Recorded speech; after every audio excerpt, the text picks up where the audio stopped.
Should you consider buying a third-party lens and or a used third-party lens?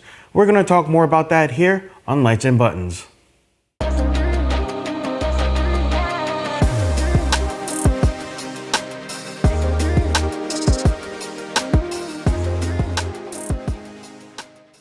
Should you consider a third-party lens for your purchase? Well, it depends. Personally, I think if you're a beginner or if you're a hobbyist, then yes, a third-party lens might make a lot of sense, especially for the cost.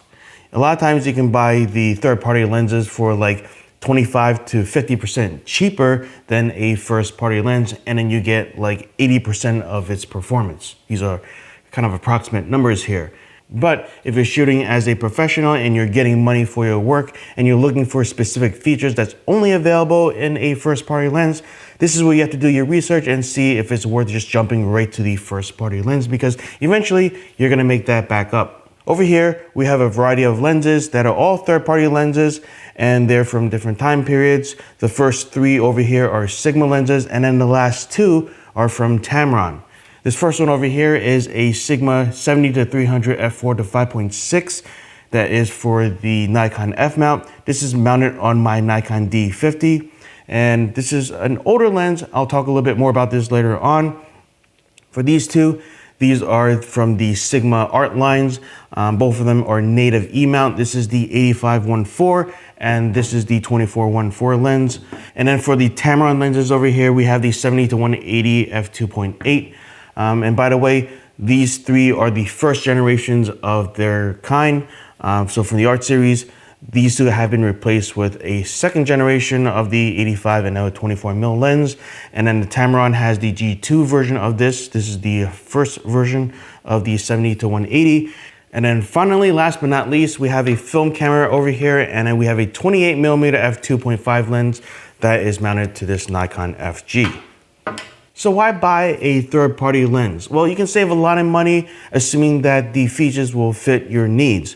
For example, back in the day, if you're buying a 70-300, Sigma is an option for the Nikon F mount, and they give you a couple of options. For me at the time, I didn't have a whole lot of money to throw at the camera setup, so I went with the basic 70-300, the non-APO version. If you remember, the Sigmas have the APO, which is the higher quality version, and then the non-APO version of the lens. At the time, Sigma, Tamron, Tokina, all the third-party lenses were considered cheap alternatives and hands down didn't really compare to first-party lenses in every aspect, right? So if I were to focus this lens, you can hear it's slow, it's loud, it's not the best optically. It did take okay pictures when I was using the lens, so I kept it. For the price of $120 at the time, I accepted that this wasn't gonna be the best lens, but it did its job. And one interesting thing about this that the Nikon first-party lens doesn't do is that at 300mm, this allows you to flip into macro mode, and if I put this into the closest focusing distance, this has a maximum reproduction ratio of 1:2, which is pretty impressive for a generic, quote-unquote generic 70-300 lens. And this allows you to do some sort of a macro photography, even though it's not a full 1:1 reproduction ratio. That was still pretty impressive for a cheap lens.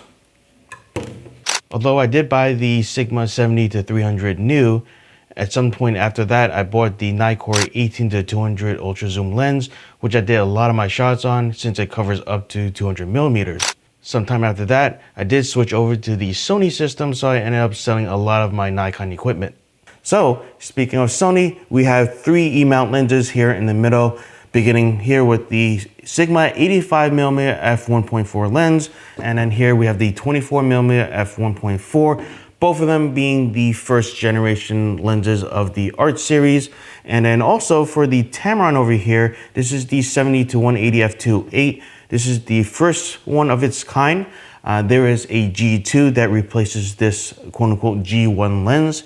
And I want to make that distinction because if you're looking at used lenses, you may be looking across a variety of generations, even if you match the focal length and the apertures. So there could be different versions of a 70-300. There could be different versions of an 85 lens, right? There's all kinds of stuff that's out there. So make sure you do your research and make sure you know what you're buying. Make sure you know the features and performance that you're getting for the price that they're asking for. Currently, these three lenses have been functioning fine. Both of these Sigma lenses I've owned since 2019, so 5 years later, no problems.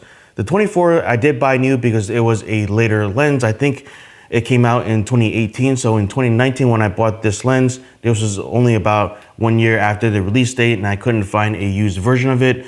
For the 85 though, this came out in 2016 and I was able to pick one up from Adorama.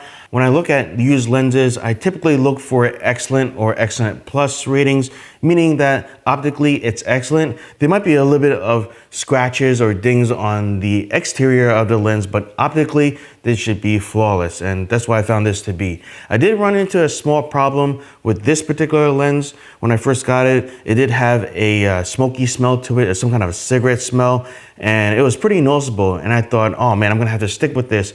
But I did put this into a box with some baking soda, sealed it up for 24 hours, and then next thing I knew, all the smoke smell was drawn away, and now I can't even tell that it was even used. Exterior wise, it looks perfectly fine. I look at the lens elements, no scratches, no fungus or anything like that. So I was pretty happy. So even though there was that little smoky smell, that was taken care of pretty easily. For this one, the 70-180, I did buy this used as well. And out of all the times I've used this lens, no issues whatsoever, other than a minor problem where the manual focus is not linear. I did talk about this in a previous video, but this is due to the design of the lens and not because it was used. And then here, last but not least, we have the Nikon FG film camera along with the Tamron 28mm f2.5. Now this is a used lens. This is actually a used body that I got from eBay, and then I got the lens from my local camera store separately. Usually I do a lot of research, look at a lot of YouTube videos, and then check out the lens from every angle before I buy it. But this was one of the lenses that I saw through the window. I'm like, hey, that looks pretty cool. I want a lens for my film camera. This is not gonna be my main one, so let me just buy it. And for the most part, it works pretty well. It was pretty clean. The focusing ring turns pretty well. It's pretty smooth, and then the aperture ring works pretty nicely as well.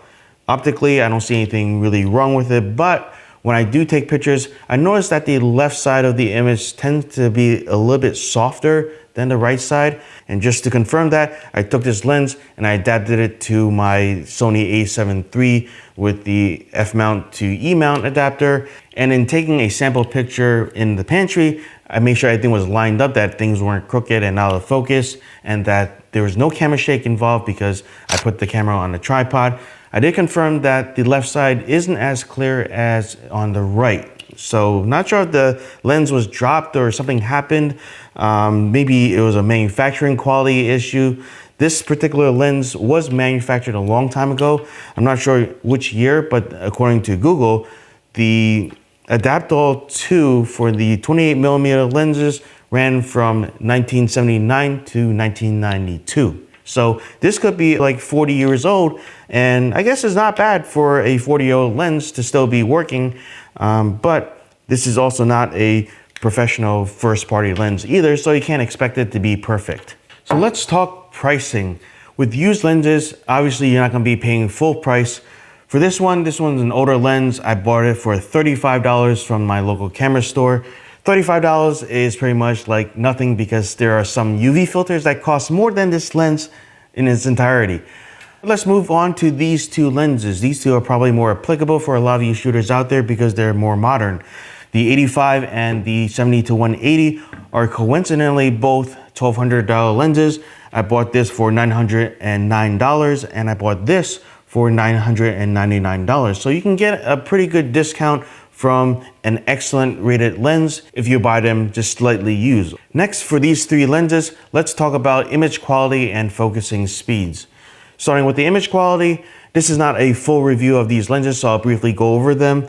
Long story short, I'm pretty happy with the image quality that's produced by each of these lenses, even though not all of them are new. So for me, it was totally worth it, and I would buy them over again if I had to. Now for the Sigma 85-1.4 lens, I do know that the newer version that replaces this is smaller and lighter, which is nice if you're moving around a lot because you're not dealing with a heavy lens that's of this size. But if you're wanting to buy a cheaper lens that is performing very well optically as well, do consider this lens if you don't mind its size and weight.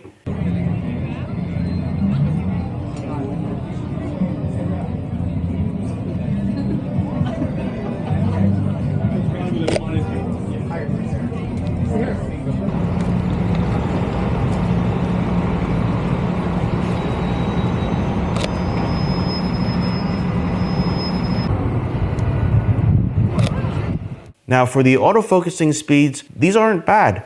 Of course, if you're buying the best at best Sony 70-200 lens, it would outperform a lot of these lenses here. But if you're looking at something that's okay/decent in terms of autofocusing speed, I say these three will check that checkbox.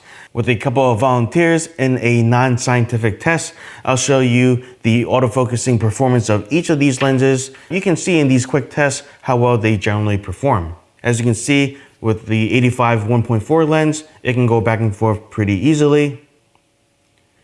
The Tamron 70-180 lens performs extremely well, going back and forth without much hesitation.